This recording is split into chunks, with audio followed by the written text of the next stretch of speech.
अस्सलाम वालेकुम। राजा Liaquat capital crime के साथ आपकी खिदमत में हाजिर। कल प्रेस कॉन्फ्रेंस थी हमारे city police officer Syed Shahzad Bukhari साहब की, और मैं पहली बार उनका दीदार करने का मुझे भी शर्फ हासिल हुआ। इससे पहले मैंने सिर्फ उनको वीडियो फुटेज और जो प्रेस रिलीज़ आती थी उनके ज़रिए उसके साथ तारफ़ था। मौसूफ़ बहुत नखरे वाले हैं, मौसूफ़ बहुत बिज़ी होते हैं, ना फ़ोन उठाते हैं किसी का, ना ही वो मैसेज का जवाब देते हैं। हालांकि इससे पहले बड़े बड़े तुरम खान यहाँ पे CPO रह चुके हैं, बड़े बड़े तगड़े CPO रह चुके हैं, जिनमें राजा फ़खर विसाल, एहसन यूनुस, एहसन अब्बास, बेशुमार, मैं किसका नाम लूँ, लेकिन वो क्राइम रिपोर्टर्स के साथ हमेशा राब्ते में रहते। लेकिन ये भी रहते हैं, लेकिन वो चंद ऐसे क्राइम रिपोर्टर्स जो उनकी ख़बरें उनकी मर्ज़ी के मुताबिक चलाते हैं और उनके साथ उनका राब्ता रहता है। लेकिन अपनी आदत ज़रा थोड़ी सी डिफरेंट है कि हमने तो काम करना होता है, हमने ना तो कोई जराइम पेशा अफराद से को छुड़वाना होता है, ना ही किसी सिफारिश करनी होती है, ना ही कोई पोस्टिंग ट्रांसफ़र का मेरा कोई सिलसिला होता है कि किसी को कह कर करवाना। तो बहरहाल कल मैं चला गया प्रेस कॉन्फ्रेंस, और उनकी प्रेस कॉन्फ्रेंस शुरू होते ही मौसूफ़ का जो अटैक था, मैं कहूँगा वो प्रेस कॉन्फ्रेंस नहीं थी, वो एक हमला था, वो सुनो TV पे था। सुनो TV मैंने सुना है कि एक नया चैनल आया है और जो शायद ब्लू वर्ल्ड के मालिक हैं साद नज़ीर, उनका है, मुझे कंफर्म नहीं है, लेकिन CPO ने जो वहाँ पे कहा वो वही था कि जी सुनो वालों ने मेरे ख़िलाफ़ एक रिपोर्ट बनाई है, मेरी ज़ात पे हमला किया है, बिलो दो बेल्ट किया है, मैं ये कर दूंगा, मैं वो कर दूंगा, मैं पर्चे दूंगा, मैं उठा लूँगा, मैं अंदर कर दूंगा। तो फिर वहाँ पे सुनो TV के दो रिपोर्टर्स जो हमारे पास भी रह चुके हैं अज़कार में, मंसूर सत्ती और सदाकत, ये दोनों हमारे अज़कार अखबार में रह चुके हैं, वो मेरे साथ ही बैठे हुए थे। मुझे नहीं पता था कि वो सुनो में, तो वो खड़े हो गए और उन्होंने इसको रोक दिया CPO को, और मैं चूँकि साथ बैठा था तो as a senior crime reporter फिर मुझे भी उनका साथ देना पड़ा, और देना भी चाहिए था, क्योंकि प्रेस कॉन्फ्रेंस इसलिए नहीं होती कि आप किसी चैनल को लेके एक सरकारी अफिसर जो है बावर्दी, एक जो मुलाजम है, जो गवर्नमेंट सर्वेंट है, पब्लिक सर्वेंट है, वो चैनल को या उसके रिपोर्टरों को धमकियाँ दे, और वो भी साफ़ियों के सामने, कैमरों के सामने। तो बहरहाल हमारे कहने पर, हमारे इसरार करने पर उनको माज़रत करना पड़ी। लेकिन फिर जो उन्होंने ब्रीफिंग दी उसका भी जो एक नुक्ता था वो वही था कि ब्लू वर्ल्ड हाउसिंग सोसाइटी है कोई, उसमें उन्होंने बताया कि कोई अफ़गान मिलिटेंट्स वहाँ पे रहते हैं, कोई दहशतगर्द हैं, कोई कब्ज़ा ग्रुप हैं। उन्होंने एक फुटेज दिखाई, मैं हैरान हूँ कि वो 1 साल पहले भी ये फुटेज चली थी सोशल मीडिया के ऊपर, और मैंने यही सवाल किया कि भाई साहब आप ये कैसे कह सकते हैं कि ये ब्लू वर्ल्ड के अंदर फायरिंग हो रही है। जी बोर्ड लगा, मैं क्या मैं अभी यहाँ बोर्ड लगा के आपके पीछे लगा दूं कि यहाँ पे ये GHQ के अंदर ये हो रहा है सारा कोई, तो आप मान लेंगे? आपने फ्रांसिक करवाई है इसकी? तो नहीं, वो चूँकि टारगेट करना होता है किसी चीज़ को, तो वो बड़ी इनको तकलीफ़ थी कि मेरे ख़िलाफ़ खबर क्यों चली है। एनीवे उनका घूम फिर के यही था कि मैं किसी को यहाँ पे कब्ज़े नहीं करने दूंगा, मैं किसी को ये नहीं करने दूंगा। तो बात यह है कि वैसे जब आम यहाँ पे लाखों पाकिस्तानी हैं जो रावलपिंडी के शहरी हैं, जो इसी ज़िले के शहरी हैं, जिनके प्लाटों पे, मकानों पे कब्ज़े हुए हैं, जब वो पुलिस के पास जाते हैं, थाने में जाते हैं FIR के लिए, तो पुलिस कहती है कि जी हमारा तो इससे कोई तल्लुक़ ही नहीं है, ये तो रेवेन्यू डिपार्टमेंट का मामला, या आप अदालत चले जाएँ। लेकिन जहाँ पे तगड़ा माल उनको मिलता है वहाँ पे फिर वो कहते हैं कि चलें ठीक है जी, हम करते हैं इस पे आग। तो हाउसिंग सोसाइटियों में चूँकि तगड़ा माल होता है, इस तरफ अगर चला जाएँ तो नोवा सिटी है, कैपिटल स्मार्ट सिटी है, अब्दुल्ला सिटी है, ये ब्लू वर्ल्ड है, और बेशुमार सोसाइटियाँ हैं। और सोसाइटियाँ इस वक्त जो हैं वो जड़वा शहर की जो पुलिस है उनके लिए सबसे बड़ी एक जो आमदनी का ज़रिया है वो बना हुआ है। मैं ये नहीं कहता कि शहजाद बुखारी पैसे ले रहा होगा, मैं ये नहीं कहता कि वसीम साहब जो SSP ऑपरेशन है वो पैसे ले रहे होंगे, लेकिन जब आपका एक SHO पैसे लेता है, जब आपका तफ्तीशी पैसे लेता है, तो उसका मतलब यही होता है कि वो पैसे आप ले रहे हैं। उसकी वजह यह है कि कमांड आपकी है।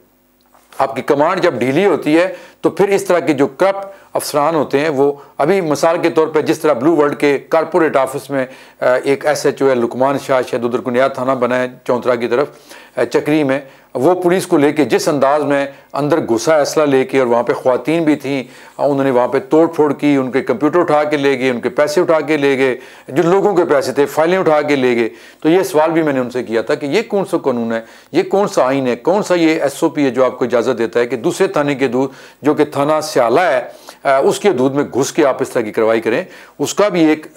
तरीका है कि आप मुतलका थाने में जाएं, वहाँ पे अपनी एंट्री डालें, फिर उसको साथ लेके जाएं पुलिस को, फिर आपने अगर कोई कार्रवाई करनी है। और फिर इस तरह किसी की ऑफिस में घुसने के लिए आपके साथ मजिस्ट्रेट होना चाहिए, आपके पास वारंट होना चाहिए तलाशी का या गिरफ्तारी का। लेकिन चूंकि आप बावर्दी हैं, आपके पास इख्तियारात हैं, आप लाडले भी हैं, यहाँ की जो पिंडी बॉयज़ हैं, आप समझ रहे हो मैं क्या कह रहा हूँ, तो क्योंकि वो भी तो कब्जे करवाते हैं, उनके तो बहुत सारे काम करने पड़ते हैं आपको, तो वो फिर इसलिए आपको कुछ कहा नहीं जा रहा। लेकिन मैंने सुना है कि थाना सियाला में एप्लीकेशन दे दी गई है आपके ख़िलाफ़, ये CPO के ख़िलाफ़, और उस पर क्या कार्रवाई होती है, क्या होनी है, वो तो मुझे नहीं पता। लेकिन अगर कानून पे जाएं तो वो FIR तो दर्ज होनी चाहिए पुलिस के ख़िलाफ़ कि किस कानून के तहत वो किसी के ऑफिस में इस तरह घुसें, हरासा करें, धमकियां दें, सामान उठा के ले जाएं और बगैर किसी FIR के लोगों को वहाँ से गिरफ्तार कर लें।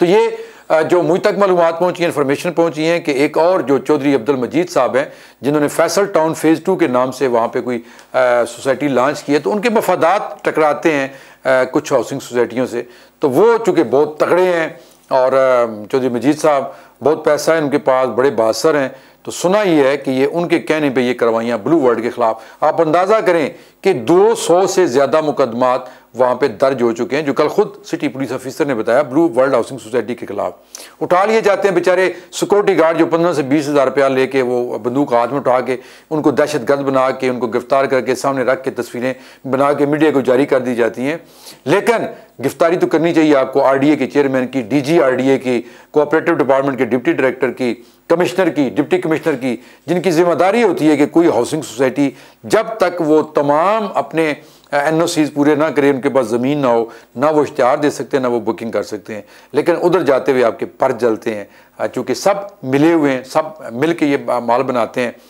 इसके लिए पहले बाकायदा प्लानिंग की जाती है। तो वो चौधरी मजीद आजकल सुना है फैसल टाउन फ़ेज़ 2 वाले, उनके कहने पे ये कार्रवाइयाँ हो रही हैं और एक वक्त आएगा फिर जब चौधरी मजीद के ख़िलाफ़ भी इसी तरह के काम शुरू हो जाएंगे। लेकिन सबसे ज़्यादा मुतासर कौन होगा? वो हज़ारों लाखों लोग जिन्होंने अपनी ज़िंदगी भर की जमा पूंजी दे के थोड़े थोड़े प्लाट लिए हुए वहाँ पे, एक एक दो दो प्लाट, 5-5 मरले का, वो मुतासर हो रहे हैं। और इन हालात में सोसाइटी वाले जैसे ये ब्लू वर्ल्ड वाले हैं, क्या वो डेवलपमेंट करेंगे, क्या वो लोगों को डिलीवर करेंगे? जब आप इस तरह का खौफ व रैस फैलाएंगे तो कुछ नहीं हो सकेगा, मारे जाएंगे वो लोग। ये इनको तो फिर भी कुछ नहीं होना है, जो ऊपर बैठे हुए हैं, जो ये सारे काम कर रहे हैं, उनके अपने बड़े कॉन्टेक्ट्स होते हैं। आप आज हैं, कल नहीं है, कल कोई और CP होगा, उसकी अपनी पॉलिसी होगी। लेकिन आपने चूँकि एक हलफ उठाया होता है और हलफ उठाते हुए आप कहते हैं कि हम कोई ऐसा काम नहीं करेंगे जो आइन और कानून के ख़िलाफ़ हो, तो फिर जब आप इस तरह गिरफ्तें करते हैं तो फिर आपके ख़िलाफ़ जब कोई रिपोर्ट बन जाती है तो आग बगोला हो जाते हैं। आप साफ़ियों के सामने बैठ के कहते हैं एक नहीं 10 चैनल ले आएँ, मैं छोड़ूंगा नहीं। तो हजूर ऐसा बिल्कुल नहीं होता। आपके प्राइम मिनिस्टर, आपके चीफ मिनिस्टर, आपके चीफ सेक्रेटरी, आपके IG सारे वो मरहूने मिन्नत होते हैं मीडिया के। हाँ, आप अच्छा काम कर रहे हैं, हम उसकी बिल्कुल, आपकी प्रेस रिलीजें आती हैं एज इट इज़, हमें क्या पता कि आप सही काम कर रहे हैं गलत कर रहे हैं। जो प्रेस रिलीजें आप भेज रहे हैं वो सही हैं या गलत हैं, लेकिन हम छाप देते हैं आपका मौक़िफ़ सुने बगैर। इसी तरह जब कोई और आता है हमारे पास तो वो बताता है अपने साथ होने वाली ज़्यादती, तो उसको भी हम उसी अंदाज में, और ये चैनल ने जो कुछ किया बिल्कुल सही किया। उन्होंने फुटेज दिखाई साथ, और उस फुटेज से तो साफ लगता है कि गुंडागर्दी की गई है, बावर्दी गुंडों ने वहाँ पे हमला किया, वहाँ पे बदमाशी की, और ये किसी कानून में ये नहीं है। खुश रहें, आबाद रहें, और जो हलफ दिया हुआ है उस हलफ के मुताबिक अपनी नौकरी करें, तो फिर तो हम आपकी तारीफ़ करने पे मजबूर होंगे। लेकिन इस तरह करेंगे तो फिर प्रोग्राम तो ऐसे ही होंगे जो आप कुछ आप कर रहे हैं। अल्लाह हाफिज़।